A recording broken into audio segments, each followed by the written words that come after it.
Conquista y colonia, 1492 a 1776. En 1536 don Pedro de Mendoza fundó Santa María de los Buenos Aires, la primera ciudad argentina. La miseria y el hambre doblegaron a Mendoza y su gente y Buenos Aires quedó despoblada hasta su segunda fundación por Juan de Garay en 1580. Las ciudades argentinas fueron fundadas por conquistadores que provenían de distintas zonas de América. La corriente pobladora del este, llegada desde España, tomó como base de operaciones la ciudad de Asunción y fundó las ciudades litorales. La que vino desde el Perú ocupó el Tucumán, como se llamaba entonces a todo el noroeste argentino. Las ciudades cuyanas fueron fundadas por la corriente proveniente de Chile. Argentina indígena. La población del actual territorio argentino a la llegada de los españoles a principios del siglo XVI sumaba unas 330.000 personas agrupadas en una veintena de grupos étnicos. Los habitantes del noroeste, de las sierras centrales y de la Mesopotamia practicaban la agricultura, mientras que el resto del territorio estaba ocupado por grupos de cazadores-recolectores. Las culturas más extendidas fueron los diaguitas al noroeste, los guaraníes, los tupíes, los tobas y los guaycurúes en el noreste, los pampas en el centro y los tehuelches, mapuches y onas en el sur. Virreinato 1776 a 1810. Lo que hoy es la Argentina perteneció al Virreinato del Perú hasta que en 1776 el rey Carlos III creó el Virreinato del Río de la Plata, cuyo primer virrey fue Pedro de Ceballos.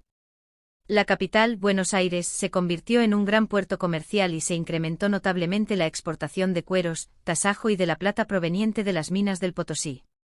El sistema de monopolio impuesto por España prohibía comerciar con otro país que no fuera la propia España.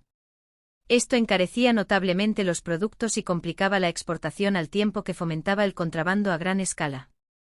En 1806 y 1807 se produjeron dos invasiones inglesas, que fueron rechazadas por el pueblo de Buenos Aires, alistado en milicias de criollos y españoles.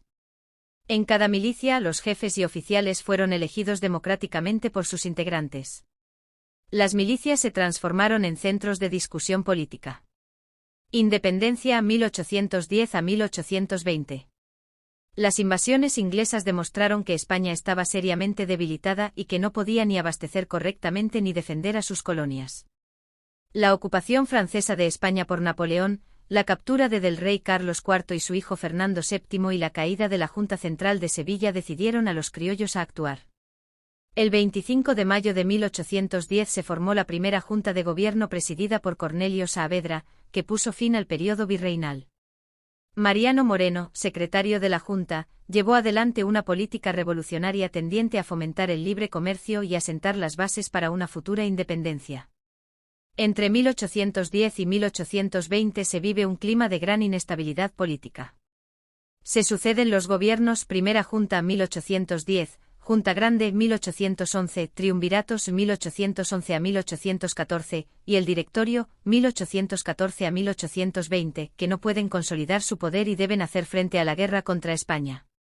En esta lucha se destacaron Manuel Belgrano, José de San Martín, llegado al país en 1812, y Martín Miguel de Güemes. Las campañas sanmartinianas terminaron, tras liberar a Chile, con el centro del poder español de Lima. El 9 de julio de 1816 un Congreso de Diputados de las Provincias Unidas proclamó la independencia y en 1819 dictó una constitución centralista que despertó el enojo de las provincias, celosas de su autonomía. Era de Rivadavia, 1820 a 1829. A partir de 1819 en el país se fueron definiendo claramente dos tendencias políticas, los federales, partidarios de las autonomías provinciales, y los unitarios, partidarios del poder central de Buenos Aires.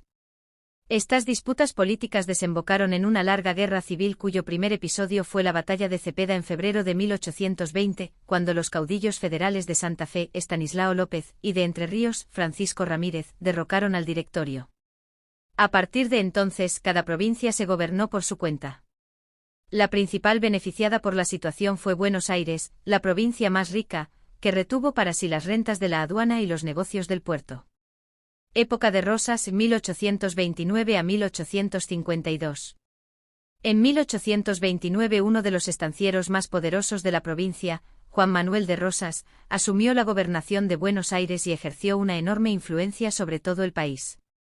A partir de entonces y hasta su caída en 1852, retuvo el poder en forma autoritaria, persiguiendo duramente a sus opositores y censurando a la prensa, aunque contando con el apoyo de amplios sectores del pueblo y de las clases altas porteñas.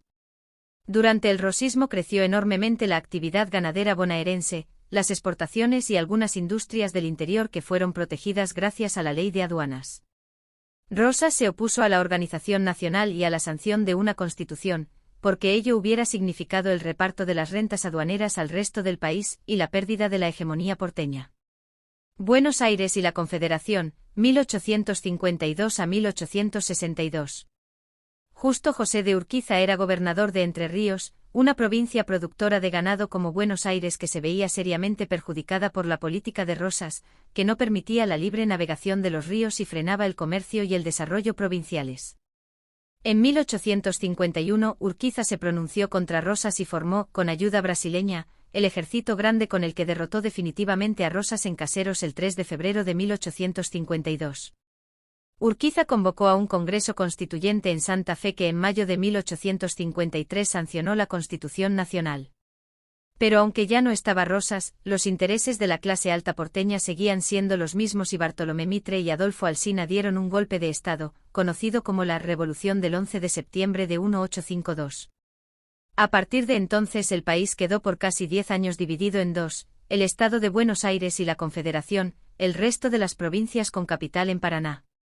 La separación duró casi 10 años, hasta que en septiembre de 1861, el líder porteño Bartolomé Mitre derrotó a Urquiza en Pavón y unificó al país bajo la tutela porteña. Organización Nacional, 1862 a 1880. Luego de la batalla de Pavón se sucedieron los gobiernos de Bartolomé Mitre, 1862 a 68, Domingo F. Sarmiento, 1868 a 1874, y Nicolás Avellaneda, 1874 a 1880, quienes concretaron la derrota de las oposiciones del interior, la ocupación del todo el territorio nacional y la organización institucional del país fomentando la educación, la agricultura, las comunicaciones, los transportes, la inmigración y la incorporación de la Argentina al mercado mundial como proveedora de materias primas y compradora de manufacturas. República Liberal, 1880 a 1916. En 1880 llegó al poder el general Julio A.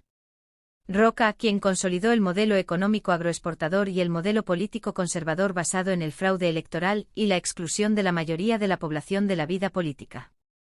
Se incrementaron notablemente las inversiones inglesas en bancos, frigoríficos y ferrocarriles y creció nuestra deuda externa. En 1890 se produjo una grave crisis financiera en la que se cristalizaron distintas oposiciones al régimen gobernante.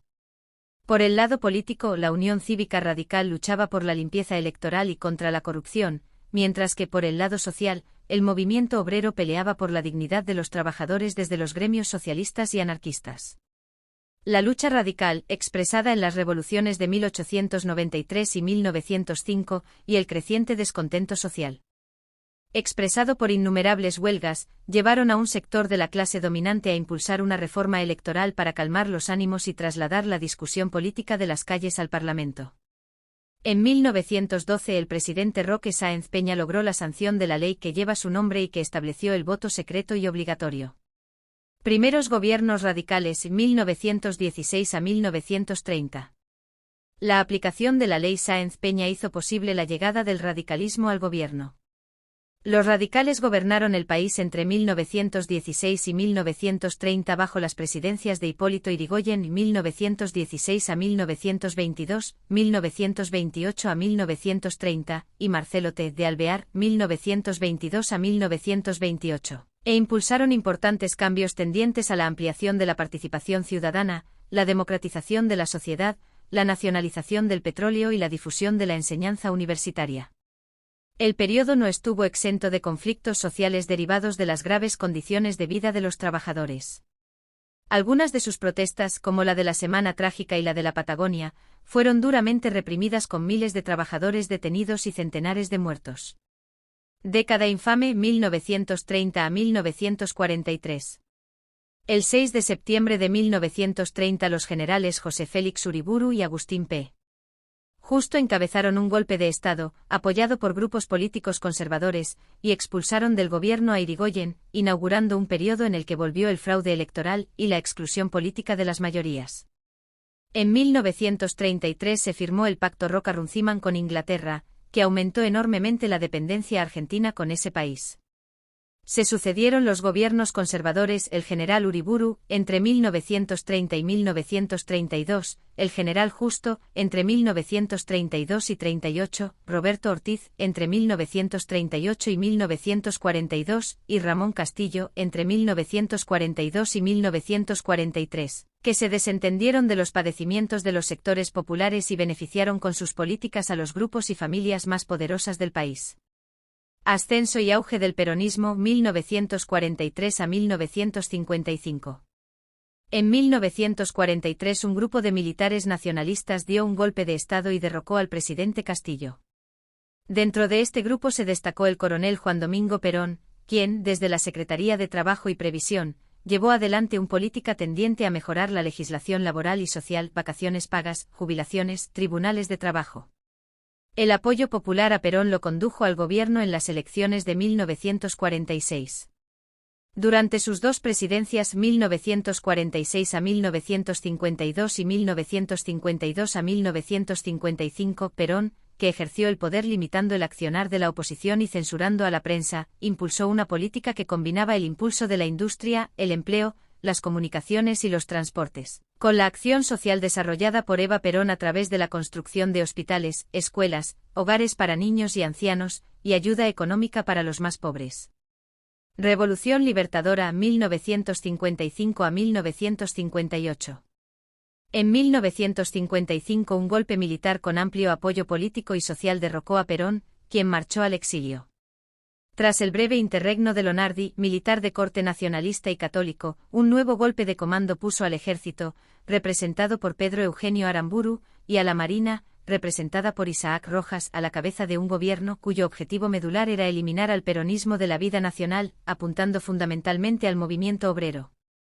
El decreto 4161 y los fusilamientos de junio de 1956, máxima expresión de la reacción, se combinaron con la reforma de la Constitución 1957 y la implementación de un proyecto económico liberal ideado por Raúl Prebisch, que buscaba desmontar el modelo peronista y lograr la estabilización económica con el respaldo del FMI. En este marco de violenta persecución, comenzó la denominada resistencia peronista, que se extendió también a numerosos sectores populares no peronistas.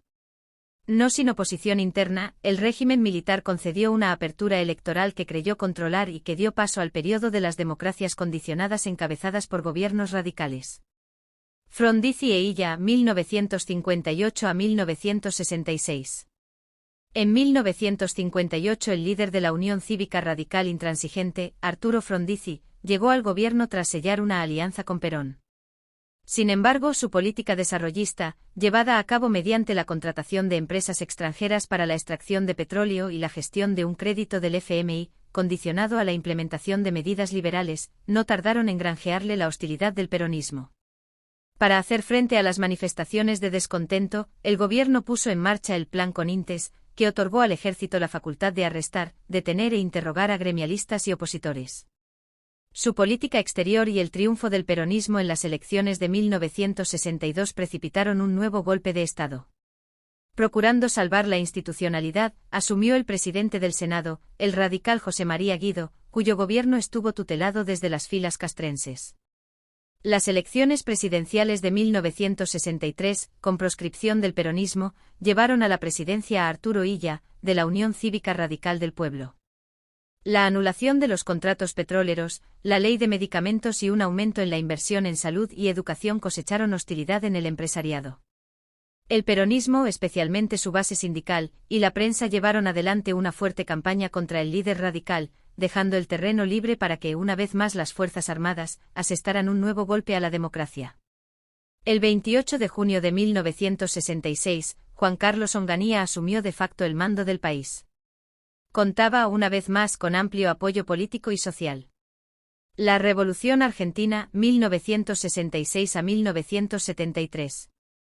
El general Juan Carlos Onganía aplicó con apoyo del FMI un fuerte programa liberal orientado a satisfacer los intereses de los grandes grupos económicos, al tiempo que, bajo los auspicios de la doctrina de la seguridad nacional impulsada por Estados Unidos, convirtió la persecución del peronismo en la del comunismo y de las guerrillas. Implantó una rígida censura, que alcanzó a toda la prensa y a todas las manifestaciones culturales, incluyendo la intervención de las universidades y la expulsión de profesores opositores, que derivó en lo que se conoce como la fuga de cerebros. Sin embargo, las movilizaciones estudiantiles, las insurrecciones populares, como el Cordobazo, y la organización guerrillera debilitaron al gobierno provocando un golpe interno.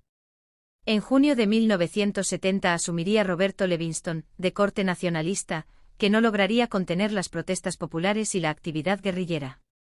Una segunda manifestación popular en Córdoba, conocida como el Viborazo, dio por tierra con este nuevo gobierno.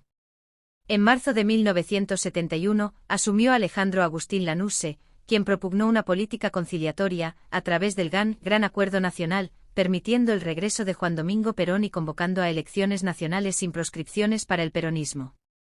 En marzo de 1973, el triunfo sería para los candidatos de esa fuerza, Héctor Cámpora y Vicente Solano Lima. Dictadura 1976 a 1983. La dictadura militar que gobernó el país entre 1976 y 1983 contó con el decisivo respaldo de los grandes grupos económicos nacionales y el financiamiento permanente de los grandes bancos internacionales y los organismos internacionales de crédito, como el Banco Mundial y el FMI. El saldo de su gestión fue el de miles de muertos y desaparecidos, centenares de miles de exiliados, la derrota del ejército argentino en Malvinas, la multiplicación de la deuda externa por 5, la destrucción de gran parte del aparato productivo nacional y la quiebra y el vaciamiento de la totalidad de las empresas públicas a causa de la corrupción de sus directivos.